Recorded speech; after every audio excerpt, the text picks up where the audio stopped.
Hello friends, welcome to home food recipes. આજે આપણે બનાવશું લગ્ન પ્રસંગમાં બનતું ટિંડોળાનું શાક. આ બનાવવું ખૂબ જ સરળ છે અને ખાવામાં એ એકદમ ટેસ્ટી લાગે છે. જો તમે ક્યારેય આ રીતે આ શાક ના બનાવ્યું હોય તો એકવાર તમે આ રીતે એને ચોક્કસ બનાવજો. આજે હું તમને પરફેક્ટ મેઝરમેન્ટ સાથે આ શાક કેવી રીતે બનાવવું એ શીખવાડીશ, જેથી જો તમે પહેલીવાર બનાવતા હોય તો પણ એ તમારાથી પરફેક્ટ જ બને. લંચ કે ડિનરમાં બનાવીને તમે આને રોટલી કે ભાખરી સાથે ખાઈ શકો છો. તો ચલો લગ્ન પ્રસંગમાં બનતું ટિંડોળાનું શાક બનાવવાનું શરૂ કરીએ. સૌથી પહેલાં તો મેં અહીંયા 500 ગ્રામ ટિંડોળાને સારી રીતે ધોઈને આ રીતના લાંબા અને પતલા ટુકડામાં સમારી લીધા છે. એને ધોયા પછી આપણે સૂકવી લેવાના છે, પછી જ આપણે એને કાપવાના છે. ટિંડોળા સહેજ પણ ભીના ના હોવા જોઈએ. એની સાથે જ મેં અહીંયા 100 થી 120 ગ્રામ જેટલું બટાકું લઈને એને પણ ધોઈને છોલીને આ રીતના લાંબા ટુકડામાં સમારી લીધું છે. જો તમારે આની અંદર બટાકો વધારે ઉમેરવો હોય તો પણ તમે લઈ શકો છો. મેં અહીંયા ફક્ત 100 ગ્રામ લીધું છે. હવે એક નાના વઘારિયાની અંદર આપણે 1.5 મોટી ચમચી જેટલા સિંગદાણા ઉમેરી દઈશું. આ 30 થી 35 જેટલા સિંગદાણા છે.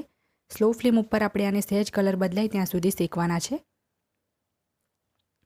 સિંગદાણા જ્યારે સહેજ શેકાઈ જાય ત્યારે આપણે એને એક પ્લેટમાં કાઢી લઈશું.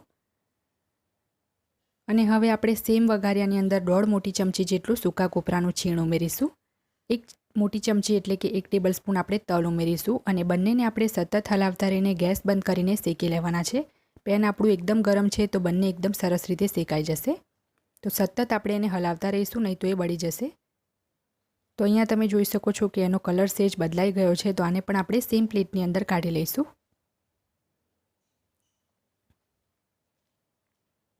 અને હવે આપણે સેમ એ જ પેનની અંદર 1 મોટી ચમચી એટલે કે 1 ટેબલ સ્પૂન બેસન નાખીને એને પણ આપણે બંધ ગેસની અંદર જ સતત હલાવતા રહીને શેકી લઈશું. આપણું પેન હજી પણ ગરમ છે તો એને શેકાવવામાં સહેજ પણ વાર નહીં લાગે. તો બેસન પણ સરસ રીતે શેકાઈ ગયો છે. એને પણ આપણે એક નાની વાટકીની અંદર કાઢી લઈશું અને સિંગદાણા, તલ અને કોપરાને છીણને આપણે મિક્સરમાં ક્રશ કરવાનું છે.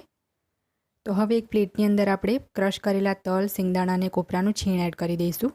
ત્રણેયને મેં સાથે જ અધકચરું વાટી લીધું હતું. શેકેલો બેસન પણ આપણે એમાં ઉમેરી દેવાનો છે. થોડાક આપણે ઝીણા સમારેલા લીલા ધાણા ઉમેરીશું. આ 1 મોટી ચમચી જેટલા લીલા ધાણા છે. 1 ચમચી તીખું લાલ મરચું અને અડધી મોટી ચમચી એટલે કે હાફ ટેબલ સ્પૂન કાશ્મીરી લાલ મરચું પાવડર ઉમેર્યું છે. એનાથી કલર ખૂબ જ સરસ આવશે. 1 ચમચી આપણે એમાં ખાંડ નાખીશું. 1 થી સવા ચમચી જેટલું આપણે એમાં મીઠું ઉમેરવાનું છે. 1 મોટી ચમચી ધાણા જીરું પાવડર અને અડધી ચમચી હળદર ઉમેરીશું. અને હવે આપણે બધું જ સરસ રીતે મિક્સ કરી લઈશું. આની અંદર આપણે તેલ કે પાણી કંઈ પણ એડ કરવાની જરૂર નથી. આપણે આ જ રીતે એને સૂકું રાખીશું. હવે એક કડાઈની અંદર મેં તેલ સરસ રીતે ગરમ કરી લીધું છે અને જે આપણે ટિંડોળા કાપીને રાખ્યા હતા એ આપણે એની અંદર એડ કરીને વચ્ચે વચ્ચે હલાવતા રહીને એને આપણે ફ્રાય કરી લેવાનું છે.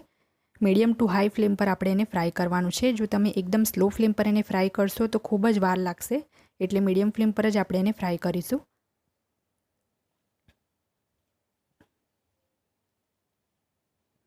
તો વચ્ચે વચ્ચે હલાવતા રહીને ટિંડોળાને મેં 80% જેટલા કૂક થઈ ગયા ત્યાં સુધી એને ફ્રાય કર્યા છે. એક ટિંડોળો આપણે આ રીતે તોડીને જોઈશું તો એકદમ સરસ રીતે એ તૂટી જવો જોઈએ, ત્યાં સુધી આપણે એને ફ્રાય કરવાનું છે. તો હવે આપણે આને એક પ્લેટમાં કાઢી લઈશું અને આને આપણે એક ટિશ્યુ પેપર ઉપર કાઢવાની કોઈ જરૂર નથી, નહીં તો શાક બનાવતી વખતે તેલ વધારે યુઝ કરવું પડશે. એટલે આપણે એમ જ એને કોઈ પ્લેટમાં કાઢી લઈશું. સેમ આ જ રીતે બાકીના ટિંડોળા પણ ફ્રાય કરી લેવાના છે. તો બાકીના બધા જ ટિંડોળા મેં ફ્રાય કરી લીધા છે મીડિયમ ફ્લેમ પર. એને પણ આપણે સેમ પ્લેટમાં કાઢી લઈશું અને ઝારાને આપણે કડાઈની ઉપર આ રીતે ટેપ કરીશું તો જે એક્સેસ વધારાનું તેલ છે એ નીકળી જશે. બધા જ ટિંડોળા ફ્રાય થઈ ગયા છે. હવે આપણે જે બટાકા કાપીને રાખ્યા હતા એને પણ આપણે આ જ તેલમાં ફ્રાય કરી લેવાનું છે. બટાકાને પણ મેં 80 થી 90% જેટલા કૂક થયા ત્યાં સુધી ફ્રાય થવા દીધા છે. આને પણ આપણે એ જ પ્લેટની અંદર બહાર કાઢી લેવાનું છે. જો તમે ચપ્પુથી ચેક કરીને જોશો તો બટાકા પણ ખૂબ જ સરસ રીતે ચડી ગયા હોવા જોઈએ. તો આને પણ આપણે ટિંડોળાવાળી જ પ્લેટમાં કાઢી લઈશું. હવે શાક બનાવવા માટે એક પેનમાં 3 મોટી ચમચી એટલે કે 3 ટેબલ સ્પૂન તેલ નાખ્યું છે. તેલ થોડુંક ગરમ થઈ જાય ત્યારે આપણે એમાં અડધી ચમચી રાઈ અને 1/4 ટીસ્પૂન એટલે કે 5 ચમચી જીરું ઉમેર્યું છે અને બંનેને આપણે સરસ રીતે ફૂટવા દઈશું. રાઈ અને જીરું સરસ ફૂટી જાય ત્યારે આપણે 2 ચપટી એની અંદર હિંગ નાખીશું.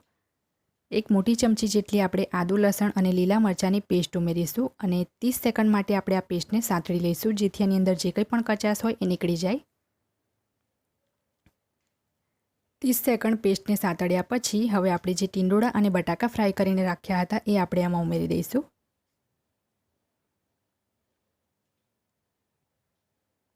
એક વખત આપણે આને મિક્સ કરી લઈશું અને ઢાંકણું ઢાંકીને આપણે 2 થી 3 મિનિટ માટે આને કૂક થવા દેવાનું છે.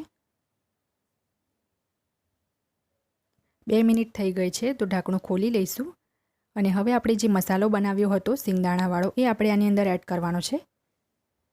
સરસ રીતે બધું જ આપણે મિક્સ કરીને 2 થી 3 મિનિટ માટે આને કૂક થવા દેવાનું છે.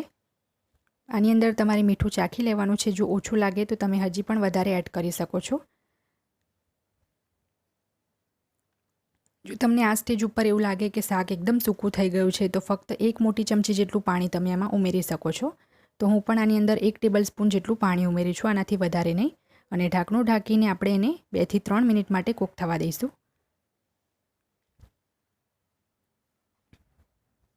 ત્રણ મિનિટ થઈ જાય પછી આપણે ઢાંકણું ખોલી લઈશું અને આની અંદર એવરેસ્ટનો કિચન કિંગ મસાલો ઉમેરીશું 1 ચમચી જેટલો. અને છેલ્લે ઝીણા સમારેલા લીલા ધાણા નાખી દઈશું આપણે અને ફરીથી આપણે આને 1 મિનિટ માટે કૂક થવા દઈશું. જો તમારી પાસે કિચન કિંગ મસાલો ના હોય તો તમે અડધી ચમચી ગરમ મસાલો પણ એમાં એડ કરી શકો છો. તો હવે આપણે આ શાકને સર્વ કરી લઈએ. એકવાર આ રીતે આ શાક તમે ચોક્કસ બનાવજો, એ ખૂબ જ ટેસ્ટી લાગશે. તો ફ્રેન્ડ્સ, લગ્ન પ્રસંગમાં બનતું ટિંડોળા અને બટાકાનું શાક બનીને તૈયાર છે. જો તમને મારી આજની આ રેસીપી પસંદ આવી હોય તો મારા વિડીયોને લાઇક અને શેર કરી ચેનલને સબસ્ક્રાઇબ કરવાનું ના ભૂલતા. સબસ્ક્રાઇબ બટનની બાજુમાં જે બેલ આઇકન છે એને પણ દબાવજો, જેથી તમને મારા દરેક નવા વિડીયોની નોટિફિકેશન મળતી રહે. અને જો તમારે મારો આ જ વિડીયો હિન્દીમાં જોવો હોય તો એની પણ મેં લિંક નીચે ડિસ્ક્રિપ્શન બોક્સમાં આપી દીધી છે. તો મળીએ નેક્સ્ટ વિડીયોમાં. ત્યાં સુધી આવજો.